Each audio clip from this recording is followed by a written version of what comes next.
These two teenagers are charged and accused in the deadly shooting of a local high school football player.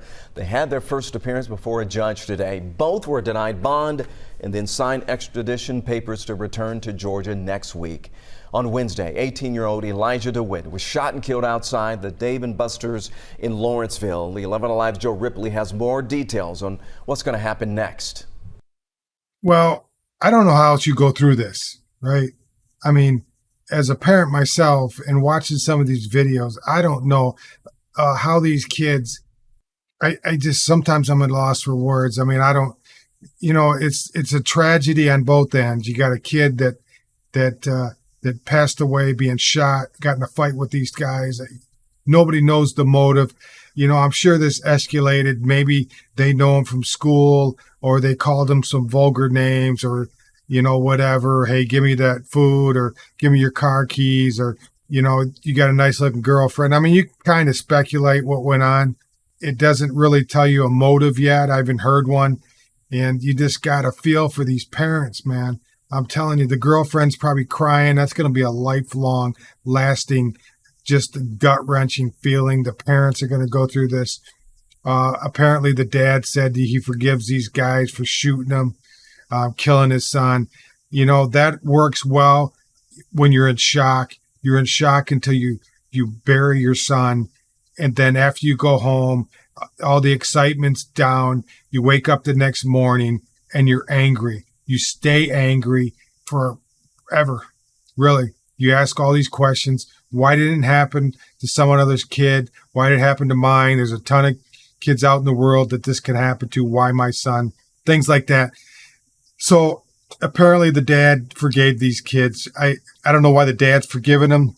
He's probably forgiven them for the pain he's going to feel, obviously. And also the mother, she's, saying things about how great her son was and wanted to play ball.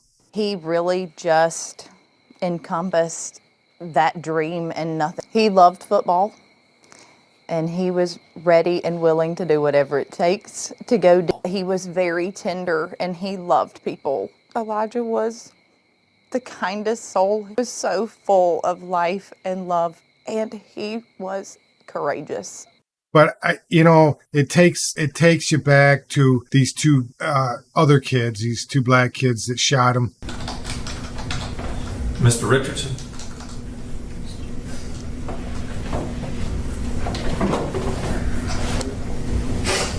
Sir, you have 4 felonies. Do you know what those charges are? Yeah. Yeah, it's Superior Court only. Only a Superior Court judge sitting your case can grant a bond. The others have been denied. It says you're a danger to the community. Do you have family or other people who know you're here, sir? Yeah. And do you know if they have you an attorney or not? Yeah, we working on it. Okay. Does that mean you do not have an attorney? I don't know. You either do or you don't. Yeah. This Mr. Bryan said he did, and he knew who he was because he talked to him, right?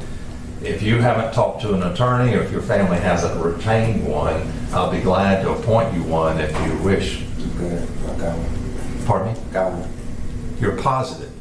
Yes. Okay. You just don't know who they are.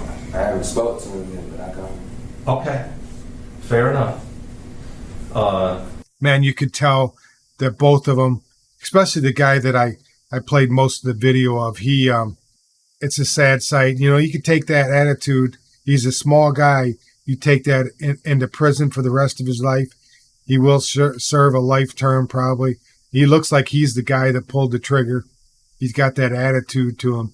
He's going to find out in prison how far that attitude takes him. It's just the sad state of affairs that they said that, these are poverty kids. This is how they grow up. Atlanta is a very dangerous place.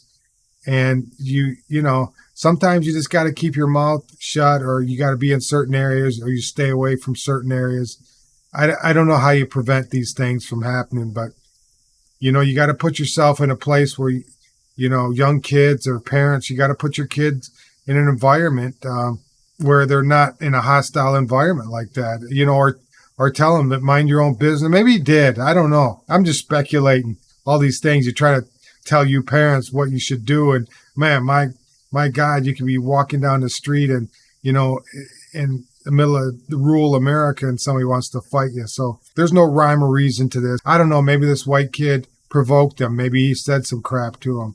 I don't know. Nobody knows. But obviously the kids had a gun. They already have a violent past. So obviously they had the gun. They pulled the trigger. So you can leave it off as that. But you guys have a wonderful day. If you would, share this with your neighbors. I will see you in the next video. Bye now. I'm on the run, I've got no alibi for what I've done. Took what you treasure and I'm never gonna give it up.